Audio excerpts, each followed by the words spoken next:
Hi friends, this is Pastor Lucas Pin and this is our Snack for the Journey. And in Snack for the Journey, this week we are walking through the book of Daniel, a beautiful, beautiful book, and I'd like to share with you.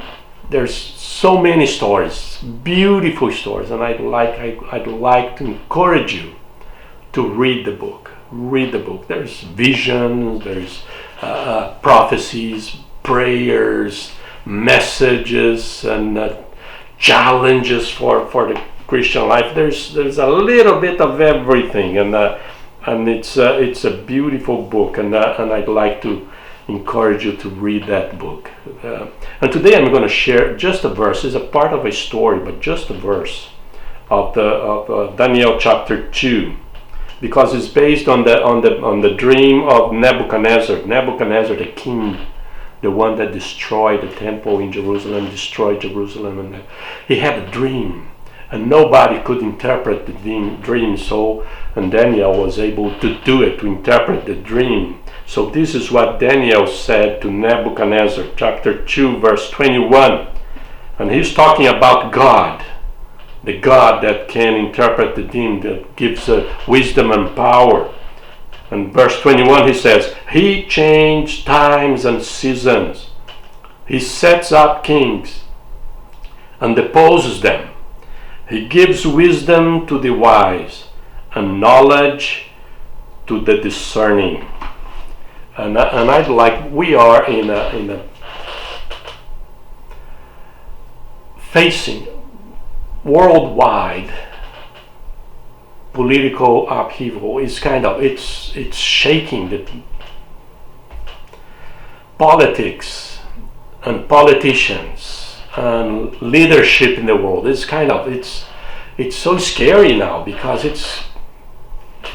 things are moving and we don't know what's going on, and we are afraid what's going to happen. What is this? What if this happened? What if this guy got elected? Or what if that guy gets elected? And this guy is elected. That guy is, and we are afraid, and we are this, and we are concerned. And Daniel here has a word, and he's talking to Nebuchadnezzar. At that time, he was the most powerful man in the world. The Babylonians at that time, they were a superpower, and they just proved that. They were conquering all the way, and everybody, killing, destroying. If you do not serve, if you do not bow, we're going to destroy and burn you. They did that with Jerusalem. They burned Jerusalem, they destroyed the temple, everything, took people, killed people, all that kind of thing, and they did all over the place.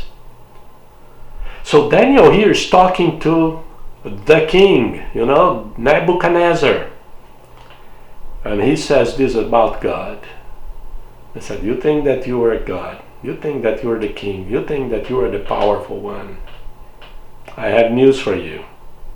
This God that I serve, he changed times and seasons. He sets up kings and deposes them.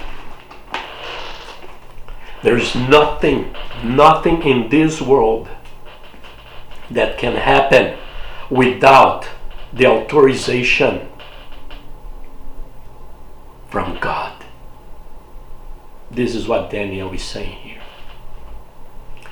He sets up kings and he deposes them. It is God. It's not the vote. It's not the popular vote. It's not the will of the people. People have nothing to do with that. God is the one that does those things. He is still in control. He is still sitting on the throne. And it's very important for us to understand, because sometimes we think that those things are out of control. Nobody is in control. And that is a lie. God is in control. You need to do that. You need to know that. I need to know that. That we need to know and to believe and to be sure that God is in control. And this is what Daniel said to Nebuchadnezzar. He's the one that he's the one that sets up kings and deposes kings. He's the one that change things. God is in control. He's in control of the whole world, and it's very important, because when people say, well, God is in control of Jerusalem and Israel, is the God of Israel. No. Daniel here is telling Nebuchadnezzar in his face that his God is in control of Nebuchadnezzar's kingdom. And this is a powerful statement. Powerful statement. So my friend, I know that we are afraid, we're concerned about the elections that are coming, who's going to be the president, who's going to do this. God is in control. He is the one that does what he wants to do. And nobody can oppose him. And this is your snack for the journey. God bless you.